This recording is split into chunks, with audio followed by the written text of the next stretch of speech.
One of the Pharisees asked him over for a meal. He went to the Pharisee's house and sat down at the dinner table. Just then, a woman of the village, the town harlot, having learned that Jesus was a guest in the home of the Pharisee, came with a bottle of very expensive perfume and stood at his feet, weeping, raining tears on his feet. Letting down her hair, she dried his feet, kissed them, and anointed them with the perfume. When the Pharisee who had invited him saw this, he said to himself, "If this man was the prophet I thought he was, he would have known what kind of woman this is who is falling all over him." Jesus said to him, "Simon, I have something to tell you." "Oh, tell me."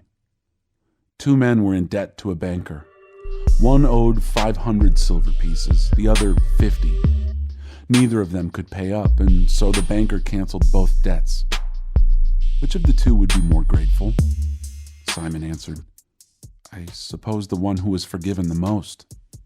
"That's right," said Jesus. Then, turning to the woman, but speaking to Simon, he said, "Do you see this woman? I came to your home. You provided no water for my feet, but she rained tears on my feet and dried them with her hair. You gave me no greeting, but from the time I arrived, she hasn't quit kissing my feet. You provided nothing for freshening up, but she has soothed my feet with perfume." Impressive, isn't it?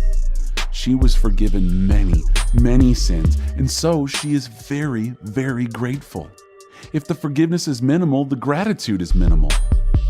Then he spoke to her, "I forgive your sins." That set the dinner guests talking behind his back. Who does he think he is, forgiving sins? He ignored them and said to the woman, "Your faith has saved you. Go in peace." God intentionally withheld her name so that others who think they are too far from God, because they have lived a lifestyle of sin for so long, they can come to understand that God is able to save from the guttermost to the uttermost. It's about praising and worshiping God like never before because of who He is. Now, ladies, I know y'all know this a little bit more than men, but this perfume was not that knockoff cheap perfume. I'm not talking about that perfume that you can go buy from Pookie and them out there in the hood, out the trunk of their car. This perfume, it represented 1 year's wages. She could have just took a little dab and put it in the right places, and she could have saved the rest. But her love for Jesus was so great, she gave it all, laid it all on Jesus' feet. And because of this woman showed just how much she loved Jesus.